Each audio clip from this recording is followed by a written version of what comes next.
বাংলাদেশের চলচ্চিত্রের ইতিহাসে রোজি আফসারীর নাম আজও উজ্জ্বল। অসংখ্য জনপ্রিয় ছবির নায়িকা তিনি। শুধু অভিনয় নয়, সংগঠক হিসেবেও কাজ করেছেন। ছিলেন জিসাসের সভাপতি। তার জীবনের সবচেয়ে স্মরণীয় অভিজ্ঞতাগুলোর একটি ছিল তৎকালীন প্রেসিডেন্ট জিয়াউর রহমানের সফর সঙ্গী হয়ে সিরিয়া ও জার্মানি ভ্রমণ। রোজি আফসারী এক সাক্ষাৎকারে স্মৃতিচারণ করে বলেছেন, জিয়াউর রহমানের সঙ্গে তার সম্পর্ক কেমন ছিল। ১৯৭৬ সালের এপ্রিল মাস ঢাকায় অনুষ্ঠিত হচ্ছিল দেশের প্রথম জাতীয় চলচ্চিত্র পুরস্কার বিতরণী অনুষ্ঠান। রাষ্ট্রপতি বিচারপতি এএসএম সাইম পুরস্কার দেবেন। অতিথিদের প্রথম সারিতে বসেছিলেন deputy chief martial law administrator Ziaur Rahman ও তার স্ত্রী বেগম খালেদা জিয়া। পুরস্কার নিতে মঞ্চে ওঠেন রোজি আফসারী। তখনই প্রথম দেখা জিয়াউর রহমান ও খালেদা জিয়ার সঙ্গে। রোজি স্মৃতিচারণ করে বলেন, আমি যখন মঞ্চ থেকে নেমে আসছি তখন বেগম জিয়ার সঙ্গে চোখাচোখি হলো। তিনি আমার দিকে তাকিয়ে মৃদু হাসলেন। আমিও হাত তুলে সালাম দিলাম। সেদিনের সেই মুহূর্ত আজও আমার মনে আছে। কিছুদিন পর একদিন তথ্যমন্ত্রী শামসুল হুদা চৌধুরী ফোন করে রোজিকে ডেকে পাঠালেন। তিনি ছিলেন রোজির বাবার ঘনিষ্ঠ বন্ধু। রোজি ভেবেছিলেন হয়তো কোনো চলচ্চিত্র উৎসবে অংশ নিতে পাঠানো হবে, কিন্তু পরে জানা গেল এবার তিনি যাচ্ছেন একেবারে রাষ্ট্রপতির সফর সঙ্গী হয়ে বিদেশে।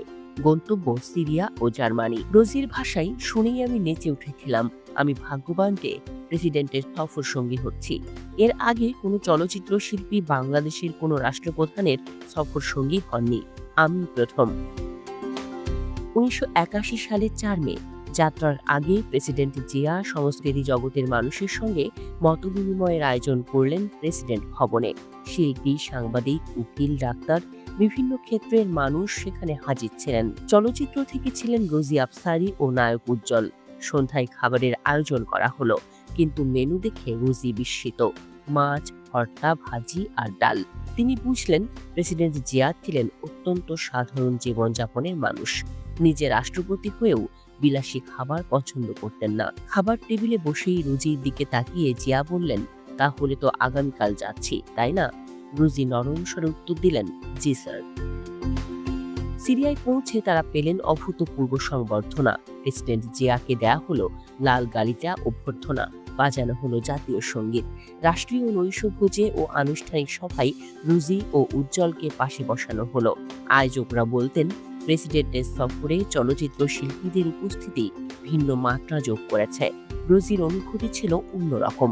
আমরা যেন শুধু সাংস্কৃতিক প্রতিনিধি নই, দেশেরই প্রতিনিধি হয়ে উঠেছিলাম।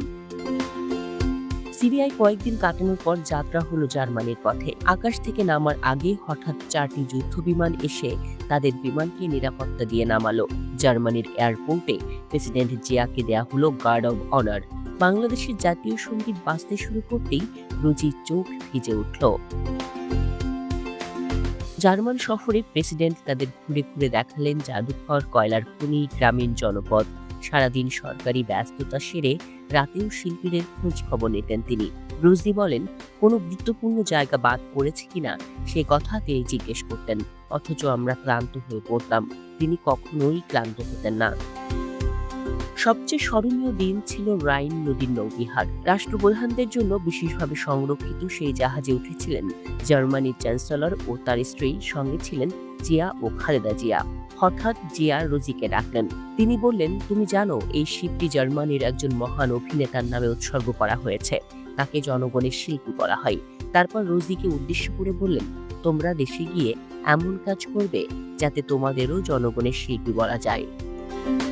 রোজি আফসারী বলেন, 30 বছরের অভিনয় জীবনে আমি রাষ্ট্রীয় স্বীকৃতি পেয়েছি, বহু পুরস্কার পেয়েছি, কিন্তু জনগণের শিল্পী হতে পেরেছি কিনা জানি না। অভিনেতা হওয়া সহজ, শিল্পী হওয়া খুব কঠিন।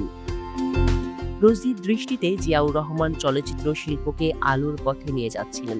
তিনি চাইতেন শিল্পীরা প্রেরণা পাক, নিজেদের যোগ্যতায় জনগণের শিল্পী হয়ে উঠুক। কিন্তু ভাগ্যের নির্মম পরিহাস, জার্মানির সফর থেকে ফেরার মাত্র 2 সপ্তাহ পরই জিয়া নিহত হন ঘাতকের হাতে।